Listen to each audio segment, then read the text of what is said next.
Jatango moya tuse ye wabera wenjawulo Jatango moya tuse ye wabera wenjawulo moya tuse. Hallelujah, hallelujah. Aboluganda mukama yebazibwe. Mwasuze mutya ila mwasibye mutya kansubire nti naffe tuli bulungi weewaawo nange ekitiibwa n'ettendo nkiddiza mukama nsiimye nnyo buli ssekinomu ajja nanneegattako. Yes, olunaku olwaleero lwakubiri nga wabadde wabeerawo obujulizi bwaffe naye obujulizi bwatuleeteddemuko embeera etali nnungi, so tugenda kusomangawo bayibuli yaffe buli lwakubiri n'olwomukaaga. So lunaku lw'omukaaga twakoma ku ssuula eyaana mu omusanvu. So olunaku olwaleero tugenda tutandikira ku ssuula eyaana mu omunaana, tuli mu lubereberye. Mbaagaliza Bible reading ennungi tufunemu ekyokuyiga. Bikula Bible oba togiina genda ku TikTok ku Play Store teekamu nti Bible bagenda kuleetera Bible nningi olondemu emu obeereko ne Bible. Bw'oba tewajja na Bible nkwegayiridde kyoba okola obeere n'ekitala. Tetulina kubulwa kitala baganda bange. So mbaniriza mu Bible reading yaffe kasooke tukowoola omwoyo omutukuvu. Omwoyo wa Mukama Taata tukwaniriza kabaka wa bakabaka, tukwaniriza omutumba omulungi. Jangu otwale obufuzi muffe tetusobola naye ate ggwe osobola. Tuwongayo olunaku olwaleero tuliwonga gy'oli. Omwoyo wa Mukama fuga ku lwa Bible reading yaffe, tukwetaaga ofuge muffe tetusobola naye ate ggwe osobola mu buli kimu. Taata omwoyo omutukuvu tubikkulire ebyebuziba byo. Watugamba tuli omuzingo weewaawo, tusaba naffe otubeererewo tuyige mu linnya lya Yesu Kristo omwana wa Katonda omulamu, amiina. Fuga era okulembere buli ssekinomu, bikkulamu bye tuteekeddwa okuyiga, tutambule nga bw'oyagala mu linnya lya Yesu Kristo mukama waffe, amiina. Mwoyo mutukuvu kulembera. Awo lwatuuka essula eyaana mu omunaana. Awo lwatuuka oluvannyuma lw'ebyo ne bagamba Yusufu nti laba kitaawo alwadde, n'atwala naye abaana b'abasajja bombi Manaase ne Efulayimu. Ne bagamba Yakobo nti laba omwana wo Yusufu ajja gy'oli. Isirayiri ne yeekakaabiriza n'atuula ku kitanda. Yakobo n'agamba Yusufu nti Katonda omuyinza w'ebintu byonna yandabikira e Luzi mu nsi ya Kanani, n'ampa omukisa n'aŋŋamba nti laba ndikwaza, ndikwongera, ndikufuula ekibiina ky'amawanga, era ndiwa ezzadde lyo eririddawo ensi eno okuba obutaka obw'emirembe n'emirembe. Ne kaakano abaana b'abasajja bombi abaakuzaalirwa mu nsi y'e Misiri nga sinnakujjira mu Misiri bange. Efulayimu ne Manaase banaabanga bange nga Lewubeeni ne Simyoni. N'ezzadde lyo ly'onoozaalanga oluvannyuma lwabo linaabanga liryo. Banaatuumibwanga erinnya lya baganda baabwe mu busika bwabwe. Nange bwe nava mu Padani, Laakeeri n'anfaako mu nsi ya Kanani mu kkubo nga wakyaliwo ebbanga ddeneko okutuuka ku Efulaasi. Ne muziika eyo mu kkubo erigenda e Efulaasi ye Besirekemu. Isirayiri n'alaba abaana ba Yusufu n'ayogera nti bano be baani? Yusufu n'agamba kitaawe nti be baana bange Katonda be yampeera wano. N'ayogera nti baleete nkwegayiridde nange naabasabira omukisa. Era amaaso ga Isirayiri gaali gazibye olw'obukadde, n'okuyinza teyayinza kulaba. N'abamusembereza, n'abanywegera, n'abawambaatira. Isirayiri n'agamba Yusufu nti nali sirowooza kulaba maaso go, era laba Katonda andabisizza n'ezzadde lyo. Yusufu n'abajja mu maviivi ge wakati n'avuunama amaaso ge. Yusufu n'abakwata bombi, Efulayimu n'omukono gwe ogwa ddyo awali omukono ogwa kkono ogwa Isirayiri, ne Manaase n'omukono gwe ogwa kkono awali omukono ogwa ddyo ogwa Isirayiri, n'abasembeza gy'ali. Isirayiri n'agolla omukono gwe ogwa ddyo n'agussa ku mutwe gwa Efulayimu ye muto, n'omukono gwe ogwa kkono ku mutwe gwa Manaase, ng'atereeza emikono gye ng'amanyi kubanga Manaase ye yali omubereberye. N'asabira Yusufu omukisa n'ayogera nti Katonda w'abajjajja bange Ibulayimu ne Isaaka gwe baatambuliranga mu maaso ge, Katonda eyandiisanga ennaku zange zonna okutuusa leero, malayika eyannunula mu bubi bwonna awa omukisa abalenzi, n'erinnya lyange lituumibwenga ku bo n'erinnya lya bajjajja bange Ibulayimu ne Isaaka, era bafuuka ekibiina ekinene wakati mu nsi. Yusufu bwe yalaba nga kitaawe assizza omukono gwe ogwa ddyo ku mutwe gwa Efulayimu, n'anyiiga, n'asitula omukono gwa kitaawe okugujja ku mutwe gwa Efulayimu okugussa ku mutwe gwa Manaase. Yusufu n'agamba kitaawe nti, nedda kitange, kubanga oyo ye mubereberye, so omukono gwe ogwa ddyo ku mutwe gwe. Kitaawe n'agaana n'ayogera nti, mmanyi mwana wange, mmanyi, era naye alifuuka ggwanga, era naye aliba mukulu, naye omwana waabo y'alimusinga obukulu, n'ezzadde lye liriba mawanga mangi. N'abasabira omukisa ku lunaku olwo ng'ayogera nti, muggwe Isirayiri anaasabanga omukisa, ng'ayogera nti Katonda akufuule nga Efulayimu ne Manaase. Efulayimu n'amusoosa Manaase. Isirayiri n'agamba Yusufu nti, laba nfa, naye Katonda anaabanga wamu nammwe, alibazza nate mu nsi y'abajjajja bammwe, era nkuwadde ggwe omugabo gumu okusinga baganda bo, gwe najja mu mukono gw'omu Amoli n'ekitala kyange n'omutego gwange. Essula ya 49. Yakobo n'ayita abaana b'abasajja n'ayogera nti, mukuŋŋaane ndyoke mbabuulire ebiribabaako mu nnaku ez'enkomerero. Mukuŋŋaane muwulire mu abaana ba Yakobo, muwulire Isirayiri kitammwe. Lewubeeni, gw'oli mubereberye wange, buyinza bwange era amaanyi gange mwe gasookera, ekitiibwa ekisinga n'obuyinza obusinga. Omulebevu ng'amazzi tolisinga, kubanga walinnya ku kitanda kya kitaawo n'okigwagwawaza. Yalinnya ku kiriri kyange. Simyoni ne Leevi baaluganda, ebitala byabwe byakulwanyisa by'amaanyi. Gwe emmeeme yange tojjanga mu lukiiko lwabwe. Gwe ekitiibwa kyange teweegattanga n'ekibiina kyabwe, kubanga olw'obusungu bwabwe batta omusajja, n'olw'eddalu lyabwe baatementa olunywa. Obusungu bwabwe bukolimirwe kubanga bungi, n'obukambwe bwabwe kubanga bwa ttima. Ndibaawula mu Yakobo, ndibasaasaanya mu Isirayiri. Yuda, gwe baganda bo banaakutenderezanga, omukono gwo gunaabanga ku bulago bw'abalabe bo. Abaana ba kitaawo banaakutamanga mu maaso go. Yuda ye mwana w'empologoma, olinnye mwana wange ng'ovudde ku muyiggo. Yakutama, yabwamanga empologoma, era ng'empologoma enkazi ani anaamubuusa. Effumu lya kabaka terivenga ku Yuda, newakubadde omuggo gw'oyo afuga teguuvenga wakati mu bigere bye, okutuusa Siiro lw'alijja, n'oyo abantu gwe banaawuliranga. Ng'asiba omwana w'ensolo ye ku muzabbibu, n'omwana w'endogoyi ye ku muzabbibu ogusinga obulungi. Yayoza ebyambalo bye n'omwenge, n'engoye ze n'omusaayi gw'ezabbibu. Amaaso ge ganaamyukanga n'omwenge, n'amannyo ge ganaatukulanga n'amata.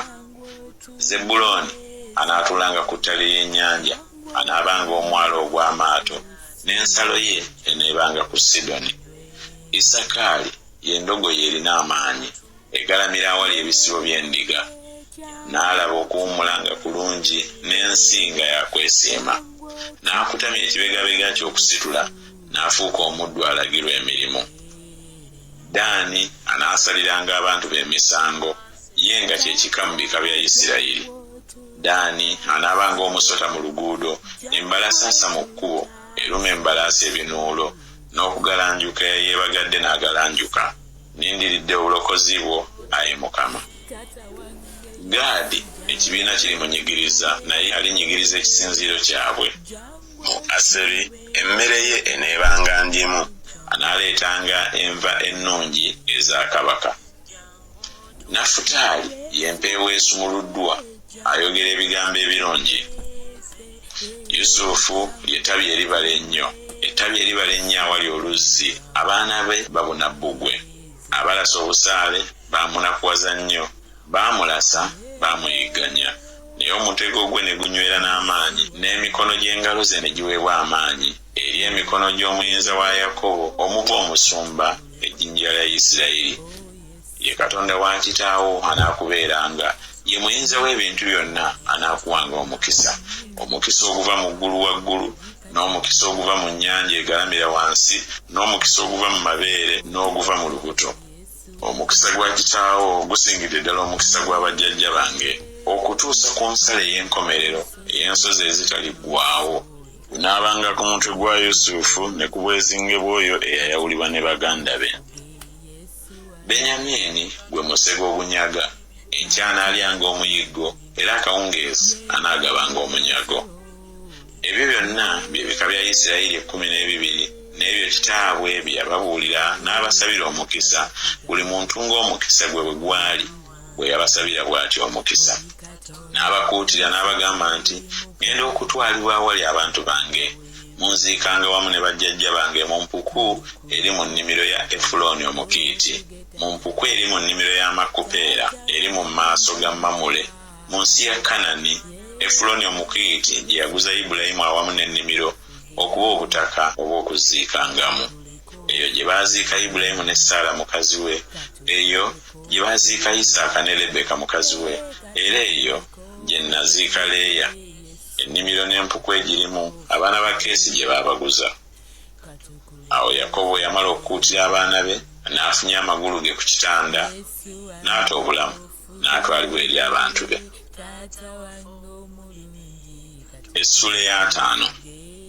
Yusufu n'agwa mu maaso ga kitaawe, n'amukaabirako, n'amunywegera. Yusufu n'alagira abaddu be abasawo okukalirira kitaawe. Abasawo ne bakalirira Isirayiri. Ne bamala ennaku 4 nga bamukalirira, kubanga bwezityo ennaku ez'okukaliriramu bwe zenkana okuzimala. Abamisiri ne bamala ennaku 7 nga bakumya olumbe ku bubwe. Awo ennaku ez'okumukaabira bwe zaggwa, Yusufu n'agamba ennyumba ya Falaawo nti, obanga kaakano ndabye ekisa mu maaso gammwe, mbeegayiridde mwogere mu matu ga Falaawo nti, kitange yandayiza ng'ayogera nti, laba nfa mu ntaana gye neesimira mu nsi ya Kanani mw'olinziika. Kale kaakano nkwegayiridde nyambuke nziike kitange era ndikomawo. Falaawo n'ayogera nti, yambuka oziike kitaawo nga bwe yakulayiza. Yusufu n'ayambuka okuziika kitaawe. Ne bagenda naye abaddu bonna aba Falaawo, abakadde ab'ennyumba ye n'abakadde bonna ab'ensi y'e Misiri, n'ennyumba yonna eya Yusufu ne baganda be n'ennyumba ya kitaawe, abaana baabwe abato n'endiga zaabwe n'ente zaabwe, ebyo byokka bye baaleka mu nsi y'e Goseni. Ne wayambuka naye amagaali era n'abeebagadde ku mbalaasi, ne kiba ekibiina ekinene ennyo. Ne batuuka ku gguuliro lya Atadi eriri emitala wa Yoludaani. Ne bakubira eyo ebiwoobe bingi binene nnyo, n'amala ennaku 7 ng'akaabira kitaawe. N'abo abaatulanga mu nsi Abakanani bwe baalaba nga bakaabira mu gguuliro lya Atadi, ne boogera nti, okukaaba kuno kungi eri Abamisiri, kiryava lituumibwa erinnya Aberumizirayimu ekiri emitala wa Yoludaani. Abaana be ne bamukoleranga bwe yabalagira. Bwe kityo abaana be ne bamusitula ne bamutwala mu nsi ya Kanani, ne bamuziika mu mpuku ey'omu nnimiro ya Makupeera, Ibulayimu gye yagula awamu n'ennimiro, okuba obutaka okuziikangamu eri Efuloni Omukiiti eri mu maaso ga Mamule. Yusufu n'addayo mu Misiri, ye ne baganda be ne bonna abaagenda naye okuziika kitaawe bwe yamala okuziika kitaawe. Baganda ba Yusufu bwe baalaba nga kitaabwe yafa, ne boogera nti, mpozi Yusufu agenda okutukyawa n'okutuwalanirako ddala obubi bwonna bwe twamukola. Ne batumira Yusufu nga boogera nti, kitaawe yalagira bwe yali nga tanafa ng'ayogera nti, bwe mutyo bwe muligamba Yusufu nti, nkwegayiridde kaakano sonyiwa okwonoona kw'abaganda bo n'ekibi kyabwe, kubanga baakukola bubi. Ne kaakano tukwegayiridde sonyiwa okwonoona kw'abaddu ba Katonda wa kitaawo.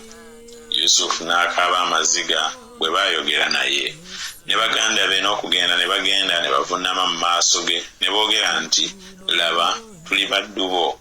Yusufu n'abagamba nti, temutya, nze ndi mu kifo kya Katonda. Nammwe mwali mwagala okundeetako ebibi, naye Katonda yali ayagala okundeetako ebirungi, ng'era bwe kibadde, okuwonya abantu abangi baleme okufa. Kale kaakano temutya, n'abaliisa mmwe n'abaana bammwe abato. N'abasanyusa, n'abagamba ebyekisa. Yusufu n'atuulanga mu Misiri ye n'ennyumba ya kitaawe. Yusufu n'awangaala emyaka 10.